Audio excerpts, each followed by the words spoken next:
मेरे YouTube channel Raj education में आप सभी का स्वागत है। ये वीडियो एंड तक देखें और मेरे YouTube चैनल राज एजुकेशन को लाइक, शेयर एंड सब्सक्राइब जरूर कीजिए। Welcome in Raj education channel. आज हम पढ़ते metals and non metals. Definition of matter मतलब मेटल क्या है। हमारे सराउंडिंग में जितने भी सब्सटेंस है वो मेटल में आएंगे, उसे ही हम मैटर कहते हैं। तो मैटर क्या है, हम डेफिनेशन देखते हैं। Matter anything, it may be solid, liquid और gas form. It occupies some space and having some mass. Anything मतलब एनी सब्सटेंस है, वो लिक्विड फॉर्म में, सॉलिड फॉर्म में, गैस फॉर्म में रह सकता है, लेकिन उसने क्या करना चाहिए, कुछ जगह ऑक्युपाई करना चाहिए, स्पेस ऑक्युपाई करना चाहिए और उसका कुछ मास होना चाहिए, वस्तुमान होना चाहिए। अब इस मैटर के क्या टाइप्स है, तो क्लासिफिकेशन देखिए क्या है मैटर। तो मैटर के टाइप्स है एलिमेंट, कंपाउंड एंड मिक्सचर। अब एलिमेंट क्या है, तो element is the purest form of substance. Substance का प्योरेस्ट फॉर्म है। Elements same kind of atoms are present. जो भी एलिमेंट रहेगा उसमें एक ही प्रकार के एटम प्रेजेंट रहते हैं। कोई सपोज आप बड़ा एक क्यूब लेते हैं, जैसे कॉपर का क्यूब है, उसके टुकड़े टुकड़े भी करते हैं, तो उसमें आपको क्या मिलेंगे, कॉपर के ही एटम मिलेंगे, मतलब ये एलिमेंट। अब 118 elements are present in universe. There are 92 are non-metals and among them 70 are the metals and 22 are the non-metals. Then elements यानी क्या होता है, मूल द्रव्य। अब इसके जो प्रकार हैं, दो मेजर प्रकार और एक तीसरा प्रकार है, दो मेटल और नॉन मेटल, और तीसरा है मेटेलाइट्स। तो एलिमेंट के हम जो दो मुख्य प्रकार है, मेटल्स एंड नॉन मेटल्स, इनका डिफरेंस विस्तार से देखेंगे by the physical properties and chemical properties. अब हम देखते हैं difference of metals and non metals, धातु और अधातु के बीच का फर्क क्या है। तो फर्स्ट पॉइंट है फिजिकल स्टेट, मतलब भौतिक अवस्था क्या होती है। तो मेटल्स, ऑल मेटल्स मतलब सॉलिड फॉर्म में रहते हैं, लेकिन कुछ अपवाद भी है, तो हम एक एक देखते हैं। मेटल्स सॉलिड फॉर्म में रहते हैं, तो copper, magnesium, silver, gold, potassium, ये सॉलिड फॉर्म में है। लेकिन एक्सेप्शन, अपवाद है इसमें, मर्क्यूरी और गैलियम, ये जो दो मेटल हैं ये लिक्विड फॉर्म में है। नॉन मेटल्स सॉलिड फॉर्म में, सल्फर, फास्फोरस ये सॉलिड फॉर्म में, हाइड्रोजन, ऑक्सीजन, नाइट्रोजन ये गैसेस फॉर्म में, और एक्सेप्शन है, अपवाद है, ब्रोमीन ये लिक्विड फॉर्म में। सेकंड पॉइंट है लस्टर, चकाकने, ये शाइनिंग मेटल होते हैं। तो गोल्ड, सिल्वर ये मोर लस्टर मेटल है, और sodium, potassium are less lustre metal है। और non metal do not have lustre, लेकिन इसमें भी एक्सेप्शन है, ग्रेफाइट ये लस्टर नॉन मेटल है।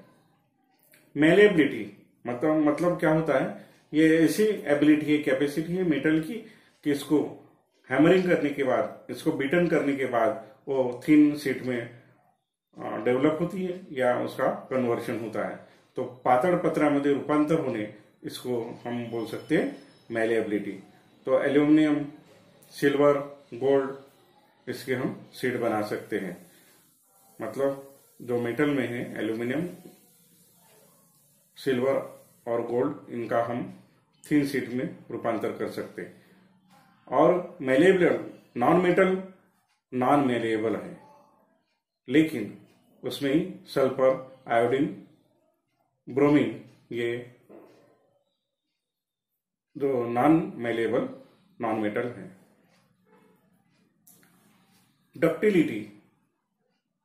डक्टिलिटी यानी जिसका हम ड्रॉन कर सकते हैं इन द वायर फॉर्म, जिस मेटल को ऐसी कैपेसिटी जिस मेटल में, उसको हम डक्टिलिटी कहते हैं। तो वायर फॉर्म में जिसका भी रूपांतर होता है उसे हम डक्टिलिटी कहते हैं। तो मेटल में गोल्ड, सिल्वर, एल्यूमिनियम ये और कॉपर, ये जो मेटल है, ये मेटल डक्टाइल मटेरियल है, डक्टाइल मेटल, डक्टिलिटी है इस मेटल में। और नॉन मेटल ये नॉन डक्टाइल होते हैं। मैं आपको एक एग्जांपल बताता हूं कि जो गोल्ड का 1 ग्राम गोल्ड है सपोज, तो इसका हम वायर फॉर्म कितना बना सकते हैं? 1 ग्राम का 2 किलोमीटर तक लंबा हम वायर फॉर्म बना सकते हैं, मतलब वायर में उसका रूपांतर कर सकते हैं। आपने गोल्ड चेन में देखा होगा, बारीक बारीक वायर रहते हैं, उसका ये गोल्ड चेन बनाई जाती है। तो और इलेक्ट्रिक वायर फिटिंग में आपने देखा होगा कॉपर के, एल्यूमिनियम के। तो ये प्रॉपर्टी होती है डक्टाइल प्रॉपर्टी। नेक्स्ट पॉइंट है गुड कंडक्टर ऑफ हीट।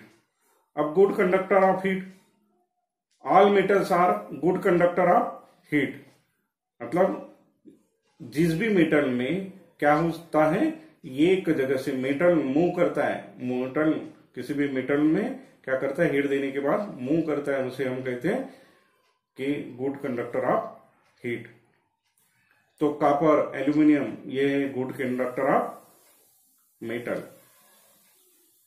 अब जैसे प्रेशर कुकर हो गया, ये गुड कंडक्टर ऑफ हीट है, जिसमें हम खाना बनाते हैं, स्टेनलेस स्टील मटेरियल। लेकिन प्रेशर कुकर का हैंडल जो है, वो हैंडल क्या है, बैड कंडक्टर वाला है, क्योंकि वो प्लास्टिक का बना रहता है। तो नॉन मेटल जो है ये बैड कंडक्टर ऑफ हीट है। Good conductor of electricity, electron flow जिसमें होते हैं और वहां से करंट पास होता है, उसे हम गुड कंडक्टर ऑफ इलेक्ट्रिसिटी कहते हैं। तो all metals are the good conductor of electricity and non metal are the bad conductor of electricity, exception graphite, क्योंकि ग्रेफाइट के हम क्या बनाते हैं, इलेक्ट्रोड बनाते हैं। तो ग्रेफाइट से इलेक्ट्रिसिटी पास होती है, वेल्डिंग में ग्रेफाइट के इलेक्ट्रोड बनाए जाते हैं। तो ये अपवाद है नॉन मेटल में। सोनरस, ये ऐसी प्रॉपर्टी की है कि जिसको, मतलब जिस मेटल को कुछ ठोकने के बाद वो रिंगिंग साउंड करता है, तो उसे हम कहते हैं सोनरस प्रॉपर्टी। तो all metals are sonorous, all non metals are not sonorous. ये नॉन मेटल है, ये क्या होते हैं, नॉन सोनरस होते हैं, रिंगिंग साउंड नहीं करते हैं। Next, melting and boiling point. तो मेटल्स के, metal have a high melting point and high boiling point, और non metal have a low melting point and low boiling point. Example है plastic, exception graphite, graphite have a more melting point. Density, density यानी घनता, मास per unit volume. ऐसा एक हम cube लेंगे suppose, उसमें atom नजदीक डेंस एटम रहते हैं, उस कारण क्या होता है, डेंसर होता है कोई भी मेटल। तो मेटल ये हाई डेंसिटी है मेटल की, और नॉन मेटल की लो डेंसिटी होती है। हार्डनेस मतलब कठिनपना, मजबूतपना, क्योंकि ये मेटल में एटम नजदीक होते हैं, डेंसर होते हैं, उस कारण वो हार्ड बनता है। तो मेटल्स, हार्ड मेटल्स है copper, ferrous, magnesium. Exception sodium and potassium, ये सॉफ्ट मेटल है, इसको हम चाकू से काट सकते हैं, सोडियम और पोटेशियम को, ऐसा सॉफ्ट मेटल है। लेकिन नॉन मेटल जो है, वो नॉन मेटल सॉफ्ट होते हैं और ब्रिटल होते हैं। ये ब्रिटल यानी क्या प्रॉपर्टी है, तो ब्रिटल ऐसी प्रॉपर्टी की उसके ऊपर कोई भी फोर्स अप्लाई करने के बाद या हैमरिंग करने के बाद वो ब्रेकआउट होता है, ब्रेकन होता है, टुकड़े टुकड़े में वो डिवाइड होता है। तो non metals soft and brittle है। एक्सेप्शन डायमंड, जो जहां पर भी कार्बन है तो क्या है, डायमंड। ये नॉन मेटल जो है ये हार्ड नॉन मेटल है। तो इस तरीके से हमने मेटल्स और नॉन मेटल्स का डिफरेंस देखा, लेकिन इस डिफरेंस में आपको ये सभी फिजिकल प्रॉपर्टीज के ऊपर है, तो फिजिकल प्रॉपर्टी में हर पॉइंट में आपको एक्सेप्शन कुछ तो भी मिला ही है, तो एग्जैक्टली ये डिवाइड नहीं हो सकते। Metallics, which shows the property of metal as well as non-metal, is called as metallics. इसका एग्जाम्पल है आर्सेनिक, बोरान, सिलिकॉन, जर्मेनियम। अब हमने देखे थे कंपाउंड, मिक्सचर और बाकी है, मतलब मैटर के 3 क्लासिफिकेशन देखे थे, एलिमेंट, कंपाउंड, मिक्सचर। तो कंपाउंड क्या है? एलिमेंट्स कंबाइन और join in fix proportion is called as compound. For example H2SO4, ये है कंपाउंड। और मिक्सचर क्या होता है? तो एलिमेंट्स कंबाइंड और mixed in independent proportion is called as mixture. In this way हमने ये मेटल एंड नॉन मेटल जो टॉपिक है आपको समझा के दिया है। तो ये बहुत ही इंपॉर्टेंट चैप्टर है, यानी कॉम्पिटिटिव एग्जाम के लिए। 10वीं क्लास CBSE पैटर्न में हमने 6वीं से ये चैप्टर पढ़ते आ रहे, लेकिन इसमें बहुत ये डीप में पढ़ाया गया है। तो आपने राज एजुकेशन चैनल को सब्सक्राइब नहीं किया होगा तो सब्सक्राइब कीजिए, ताकि आपको नए नए वीडियो राज एजुकेशन चैनल के मार्फत मिल जाएंगे।